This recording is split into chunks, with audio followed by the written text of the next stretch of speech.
I'm Nova. I'm Alloy, and this is AgentStack Daily.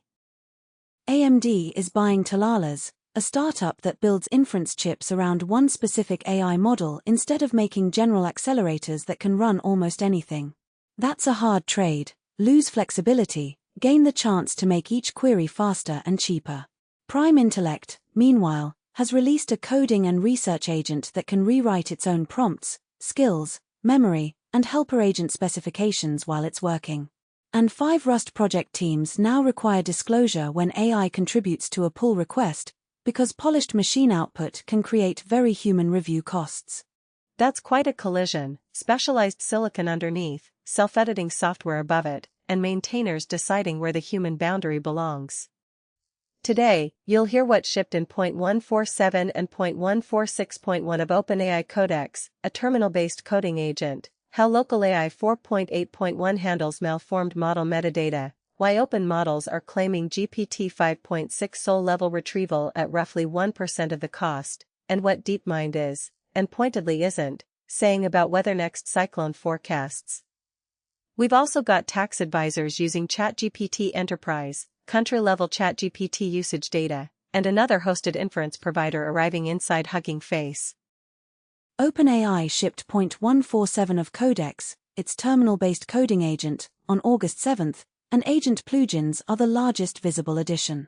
Developers can install plugins and search local, personal, workspace, and remote catalogs from one place. A company can maintain a shared collection while an individual machine keeps local overrides. Codex can also import cursor-managed skills and synchronize imported Claude and cursor conversations without creating duplicates. Longer transcripts gain persistent, manually ordered sections that people can browse incrementally instead of scrolling through an entire multi-hour run. There's also an Approve For Me option that automatically accepts approvals after they've been reviewed in a trusted workflow. That last feature is deliberately scoped to trusted work. It doesn't turn every prompt into a blanket permission slip. Okay, that's more than plug-in packaging. Codex now supports the July 28 MCP protocol. MCP is the standard that lets an agent discover and call external tools, with paginated discovery, multi-round requests, and non-blocking server startup. Large tool catalogs can arrive in batches, interactions can continue across several requests, and a slow server doesn't have to freeze the session while connecting. The MCP software kit moved to 3.0. Amazon Bedrock users also gain cached web search and remote conversation compaction. Cached search can avoid repeating identical retrieval work, while remote compaction reduces the amount of old conversation that must remain active during a long run. Those changes target two costs that grow quietly: repeated network work and ever-expanding context. I'm more interested in the defensive changes. Bearer tokens are redacted from displayed commands and replayed history. Unfamiliar local projects require explicit trust, managed authentication restrictions are enforced before credentials are used, and plugin isolation has been hardened. If a network policy update fails, Codex denies network access rather than continuing under stale rules. That fail-closed behavior matters because a policy service becoming unavailable shouldn't silently grant broader access. The earlier 0.146.1 patch added safer automatic review defaults for cyber-capable models. OpenAI also included Windows process and path repairs and deprecated full auto in favor of a workspace-write sandbox. The wording changed, but so did the emphasis. Automation happens inside an explicit file access boundary. And those protections make the portability credible. Shared plugins and imported conversations are useful precisely because capabilities and context can travel, but that movement also gives credentials and untrusted instructions more places to hide. Token redaction, project trust, isolation, and fail-closed networking address that expanded surface.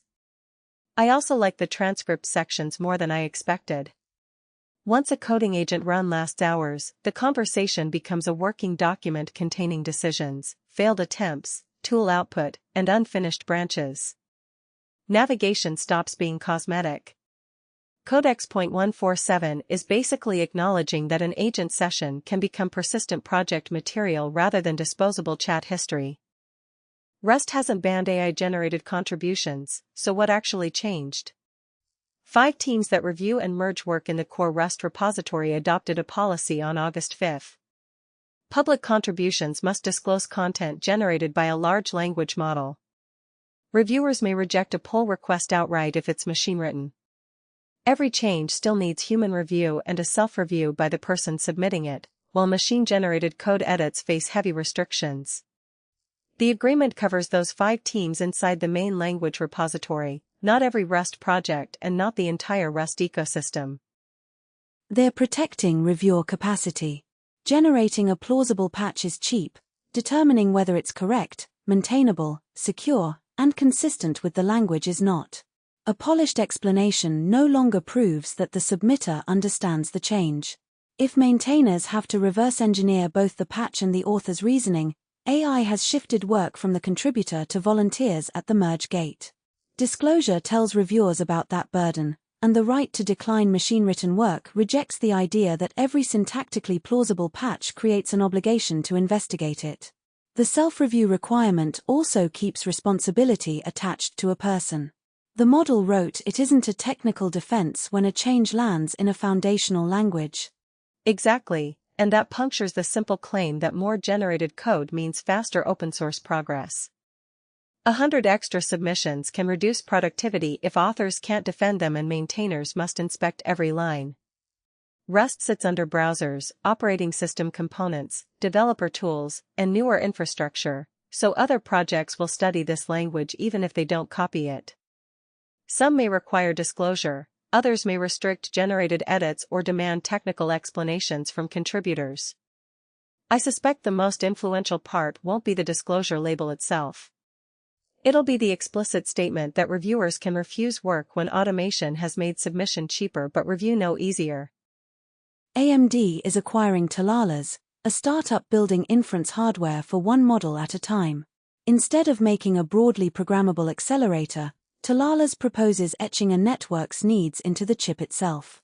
That can remove some overhead required for generality and chase higher throughput or better energy efficiency per query. The cost is equally clear. Models change quickly, while fabricated silicon does not. Reports of the deal appeared on August 6, and the surrounding discussion drew a Hacker News score of 669. AMD hasn't announced a Taalas-derived product, selected model, deployment date, price, or customer. Still, okay, that's actually wild as a bet on AI economics. Training gets the dramatic supercomputer pictures, but inference, the act of running a trained model for each answer or generated token, becomes the recurring production bill. If a small number of models serve enormous traffic for long enough, a specialized chip can spread its inflexibility across billions of queries. AMD is attacking NVIDIA's position from a different angle, not simply another general accelerator, but hardware that treats a popular model more like a fixed appliance. That resembles earlier computing cycles where frequently used functions moved from general software into dedicated circuitry. I don't buy near-zero marginal cost yet. Electricity, memory, networking, packaging, cooling, operations, and capital don't disappear when circuitry is specialized. Neither does obsolescence. If the model architecture or serving method changes before the chip earns back its fabrication cost, that specialization becomes an expensive fossil. A stable network with huge sustained traffic makes sense, one replaced every few months doesn't. The acquisition says AMD wants a place in that experiment. It doesn't prove the experiment has beaten programmable accelerators on a production workload. Prime Intellect calls its open-source system Prime Agent, and self-editing sounds like science fiction. What changes while it runs are its prompts, skills, memory, and definitions for helper agents. The coding and research harness uses a recursive language model, letting the parent call subagents as functions inside a persistent IPython environment, an interactive Python workspace that retains state. The parent can create a helper, inspect what it left behind, and reuse tools without hiding everything behind an opaque remote call. A continual harness lets the active agent revise its playbook as work unfolds instead of restarting with a rewritten prompt. If one approach fails, the next attempt can use altered instructions or a different helper specification. That persistence makes the idea concrete. A helper leaves inspectable program state instead of returning prose from a sealed chat bubble. Prime Intellect reports 95.5% best at 1 on ARC-AGI3 using Opus 5, narrowly above its cited human expert baseline of 95.4%. That vendor result needs outside reproduction, and a 1/10 point lead is too narrow for victory laps. The open source release matters more immediately. Teams can replace the model, inspect the kernel, and trace whether behavior changed because of a revised prompt, altered memory, or different helper. Adapting mid-run can improve the agent, but one mistake can also rewrite instructions that govern everything afterward. Persistent state preserves discoveries and contamination alike. The benchmark doesn't establish broad human-level ability. Real coding and research work will show whether these revisions remain disciplined, reversible, and understandable beyond a benchmark. LocalAI 4.8.1 shipped August 6 as a targeted stability release. It fixes malformed GGUF metadata affecting VRM handling. GGUF is a common file format for compressed open model weights, and community files can contain imperfect metadata that causes confusing loading or memory behavior. LocalAI now handles that malformed case more gracefully at the video memory layer. Maintainer Richie contributed the fix.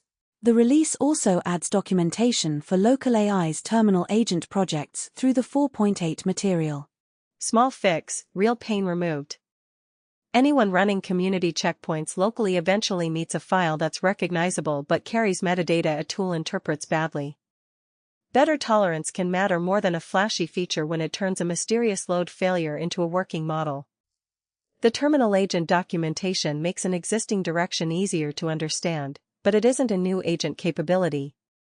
The release notes don't identify new models, kernels, or API changes. This is maintenance, one concrete compatibility repair and clearer documentation, without pretending a narrow patch has transformed the platform. NVIDIA says open-world models, systems that simulate interactive physical environments, could push physical AI forward. Physical AI is its term for software controlling robots, vehicles, and other real-world machines. A world model can help predict what may happen after an action, including motion, collisions, and changes in the surroundings. Simulation matters because collecting every edge case with physical robots is slow, expensive, and sometimes dangerous. Generated environments can expose systems to many more situations before hardware enters a warehouse, road, field, or home. But NVIDIA's post doesn't launch a model, dataset, benchmark, or product. It's a position piece. The company also highlights joining more than 200 organizations that signed the Open Weights and American AI Leadership Letter in July. Open Weights means trained model parameters are publicly available for others to run and adapt. The letter argues that leadership depends on an ecosystem reaching across the economy, not one frontier model winning a leaderboard. NVIDIA has an obvious interest there. More open models can create demand for its hardware and simulation stack. Sure, but the robotics case for openness is stronger than a generic ecosystem slogan. A warehouse arm, autonomous vehicle, agricultural machine, and household robot encounter different objects and safety constraints. Shared weights and community adaptation can let specialized groups contribute without waiting for one lab to gather every kind of data. That's exciting because physical world data is scarce. It's also worrying because a convincing simulation can omit the rare event that causes real harm. Open weights improve access, they don't make synthetic experience equivalent to reality. Terminal agents often fail on long tasks because each training example must keep 4 pieces aligned: the instruction, the computer environment, a working solution, and a verifier that recognizes success. Hand-authoring one can cost hundreds or thousands of dollars. A new paper proposes recursive synthetic terminal tasks, or RST, to reduce that cost. RST generates smaller verified subtasks and composes them into longer jobs while checking that all 4 pieces remain consistent. That's more credible than asking one model to invent an elaborate terminal challenge in a single pass, where a missing file or impossible requirement can invalidate everything. If the approach transfers beyond controlled environments, training sets could cover many more multi-step jobs without matching today's manual cost. The open question is whether agents trained on those synthetic compositions improve on messy repositories and real machines. Cheap coherent data would be a major lever, cheap artificial puzzles teaching the wrong habits wouldn't.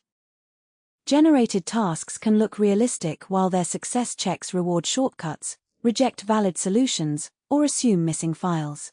Recursive composition adds checkpoints where those mismatches can be caught before training. Neon says its cast-form approach beats GPT 5.6 Sol on a retrieval benchmark while using open-source models at roughly 1/100th the cost. Retrieval finds relevant material before a model answers. In production, a query may trigger an embedding search, re-ranking to sort candidate passages, and generation for the final response. Each stage adds cost and latency. If an open stack preserves quality while cutting that combined bill about 100 times, search products and knowledge assistants could serve far more requests under the same budget. That's a huge if, and the evidence comes from Neon's own blog. The claim covers one benchmark against one named closed model, not general reasoning or every company corpus. Real knowledge bases contain duplicate pages, stale policies, permissions, tables, and unexplained acronyms. Cost also depends on hardware use, batching, hosting, and how many passages each query examines. I'm impressed by the reported gap, but it's a vendor claim until independent teams reproduce both quality and full serving cost. The post drew a Hacker News score of 427, which shows interest, not verification. The timing is interesting because OpenAI updated GPT 5.6 Sol with claimed accuracy and consistency improvements, expanded free user access, and introduced unlimited everyday chats with GPT 5.6 Luna. The closed side isn't standing still. But retrieval rewards specialization. An open model doesn't need to beat a frontier model at everything, it only needs to find the right evidence reliably within a known domain. 1% cost could change product economics even on that narrow workload. The durable result would repeat across different corpora and include the total infrastructure bill. A fair replication also has to hold the retrieval recipe constant. Changing the embedding model, re-ranker, passage count, cache policy, or answer model can move both quality and price. The useful comparison is an end-to-end system answering the same questions against the same corpus, with every serving cost included. Reinforcement learning usually expects one numeric reward for each response, but generative reward models often judge comparatively, answer A is better than answer B. How do the researchers turn that preference into something a trainer can use? Their method is ranking-based reward construction, shortened to RRC. It compares several answers produced for the same prompt and turns the ordering into reward signals. One strategy lets those responses compete with one another. Another compares them with a small set of anchor answers. The researchers report substantial gains over existing reward construction methods across open-ended chat and reasoning evaluations, and they've released the code. I like the premise because feedback models don't have to invent precise scores when they're better at comparisons. People often find which answer is stronger, easier than assigning each one an exact number too. The reported gains still need broader reproduction, but RRC could put comparison-based feedback to work in existing reinforcement learning pipelines without forcing it to impersonate a score calculator. Self-competition ranks several answers to one prompt, anchors provide a steadier reference. Released code lets others test the claimed advantage across different models. German tax and advisory firm HSP Grupp is using ChatGPT Enterprise, and OpenAI says the deployment improved productivity, raised the quality of written work, and returned capacity to tax advice and client service. Those are the 3 documented outcomes. The customer account doesn't provide measured time savings, deployment scale, named integrations, model versions, retrieval systems, or workflow automations. I appreciate that boundary because enterprise case studies love a beautiful outcome and a mysteriously absent denominator. HSP presents the assistant as a way to give consultants more time with clients, not as a headcount reduction machine. Tax advisors spend substantial effort producing and revising structured documents while interpreting rules for individual clients. Faster drafting could plausibly recover professional time, but the source doesn't say which documents, how oversight works, or how much time came back. And a fluent tax paragraph isn't automatically correct for a particular jurisdiction, date, or client. ChatGPT Enterprise is the only named product. The account doesn't establish that HSP connected private tax systems, built retrieval, or automated filings. What's present is organizational adoption and a clear business justification, more capacity and better written output. What's absent is enough detail to separate gains from drafting, summarization, research, or another activity. The source also doesn't show client data connected to the assistant or advice issued without professional review. Productivity and writing quality claims remain OpenAI's account of a customer deployment, not an independent audit. A useful follow-up would quantify time saved and correction rates across named tasks without exposing client material.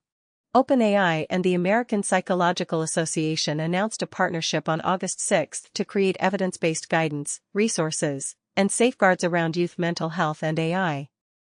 It isn't a new chatbot mode or a published safety standard yet. They say they'll combine the APA's psychology expertise with OpenAI's reach through widely used products. The announcement leaves the first deliverables and publication dates open. Still, bringing a major professional psychology organization into the work raises expectations beyond another general statement about responsible use. The timing isn't subtle. Teenagers use chatbots for schoolwork, companionship, emotional support, and sometimes crisis conversations. Those uses collapse categories adults usually keep separate. A system can move from tutoring to relationship advice to self-harm language in one chat. Parents and schools need more than AI may make mistakes, while clinicians need clarity when a product behaves like a wellness aid without being a therapist. The APA brings formal clinical expertise into a debate often led by labs and policy groups. I'm encouraged, but a partnership announcement is easier than a difficult safeguard. Guidance has to confront age estimation, privacy, disclosure, dependency, crisis escalation, and the limits of automated responses. Those goals can conflict. Collecting more information may help detect danger while creating more sensitive data. Aggressive escalation may protect someone in crisis while wrongly alarming families in ambiguous cases. The APA's involvement raises the expectation that resulting materials will explain those trade-offs rather than offer a cheerful brochure. And the announcement doesn't say new rules are already active in OpenAI products. A meaningful result would identify its audiences, define responsible behavior, and clearly distinguish educational guidance from clinical care. Recommendations that also change how AI responds to young users would have a more direct and more measurable impact. For now, the partnership creates a channel for expertise. It hasn't yet produced the guidance people will judge. OpenAI published new signals data on August 6 under the phrase "from asking to doing." It examines ChatGPT adoption, usage trends, and changing behavior by country. The central framing suggests people are moving beyond questions and increasingly using ChatGPT for task-oriented work. Country-level reporting matters because one global user number can hide enormous differences in adoption and purpose. Two places may have similar usage totals while one leans toward information seeking and the other toward drafting or planning. That regional variation can influence localization, onboarding, and where companies launch products. A market where people mainly seek information may need a different experience from one where they expect an assistant to draft, analyze, or complete workflows. I wouldn't leap from OpenAI's phrase to "everyone is now running agents," though. The report describes changing use inside ChatGPT, not universal autonomous work. Asking software to produce a document is task-oriented, but it isn't the same as giving software independent authority to take actions. Agreed. Signals may become more useful as a series than as one snapshot. Later editions could show whether task-oriented use keeps growing, which countries move fastest, and whether regional behavior converges. Longitudinal data could also reveal whether early experimentation becomes routine work or fades after novelty wears off. The measured shift is from question box toward work surface. That's meaningful, but it doesn't prove every user wants software acting without them. DeepMind posted a WeatherNext item on August 6 with a striking claim. An AI model has achieved a breakthrough in forecasting cyclones. Improvements in track, intensity, or lead time could affect evacuation planning, emergency response, maritime routing, and insurance exposure. Those aren't abstract benefits. A more accurate path changes where people shelter and where equipment moves. Better intensity forecasts affect how urgently officials warn communities. The human stakes make the missing detail especially important. Because the available source gives us only the headline, right? No benchmarks, comparison baselines, named storms, lead time gains, or release details. The careful interpretation is that DeepMind is asserting a meaningful advance, not that outside observers can measure or independently verify one. Breakthrough does a lot of work when the supporting numbers aren't present. Weather forecasting also has strong conventional systems and specialist institutions, so the relevant comparison can't merely be an older AI model. Exactly. There's no documented public model, API, or integration path in the available material either. The next useful evidence would compare WeatherNext with established forecasting baselines across multiple cyclone seasons and separate track prediction from intensity prediction. Those are different challenges, and an improvement in one doesn't establish an improvement in the other. Evaluations would also need to show how performance changes at different lead times, because a modest gain several days out can matter more than a larger gain just before landfall. That's why this claim is exciting and frustrating in equal measure. Cyclone forecasts can protect people, but emergency agencies need calibrated confidence, regional coverage, and performance on rare severe events, not a headline alone. An open release or reproducible evaluation path would make WeatherNext much more actionable. Until supporting evidence arrives, the announcement is noteworthy because of the stakes and the lab behind it, while the claimed breakthrough remains unquantified. Base 10 has joined the Hugging Face inference providers lineup. Developers now have another hosted backend accessible through the hub's shared inference interface, rather than having to operate model-serving infrastructure directly. The immediate change is provider choice. Applications using that interface can potentially reach Base 10 without rebuilding their entire integration around a separate service. Hugging Face becomes the common entry point while Base 10 supplies the infrastructure behind supported requests. That's useful, but I don't buy portable across providers as an automatic guarantee. A common interface can reduce switching friction, yet the real experience still depends on which models Base 10 exposes, the request features it supports, latency, regional capacity, data handling, and pricing. The announcement doesn't provide a complete model list, detailed capability matrix, or cost comparison, so this starts as an availability change rather than proof of better serving. It also matters strategically for Hugging Face. The hub increasingly acts as a routing layer between models and multiple companies that run them. Adding Base 10 expands that market without requiring Hugging Face to own every server behind it. Developers get another possible route for hosted inference, while providers gain distribution through a place where teams already discover models. That can shorten the distance between finding a model card and sending a production request. And it connects back to the retrieval cost claim. Model quality is only part of the bill. The serving layer determines batching, scaling, latency, and hardware utilization. A broader provider market could make those differences easier to compare, but the shared interface doesn't erase them. The next meaningful evidence is breadth and performance, which models become available through Base 10, what provider-specific controls survive, and how workloads compare on latency and cost. Another door has opened. Whether it's the best door depends on the model and workload behind it. 3 repositories stand out. HKUDS's Nanobot is a self-hosted Python agent framework with a web interface, tools, memory, MCP support, multi-agent workflows, and chat integrations. It has 46,733 stars, shipped 0.3 in late July, and was updated August 7th. Deus Data's Codebase Memory MCP tackles a related context problem differently. It indexes code across 158 languages into a persistent knowledge graph for sub-millisecond queries, so agents can answer cross-file questions without repeatedly scanning the entire repository. And Prefect's FastMCP supplies the connective tissue. It's a Python framework for building MCP servers and clients, with 27,097 stars and a 3.4 release on August 5.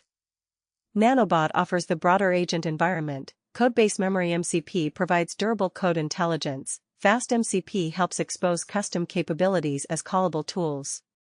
Codebase Memory MCP has 37,953 stars and shipped 0.9 in July. All three were updated August 7, which makes this more than 3 abandoned repositories with excellent branding. I like the combination more than any one feature list.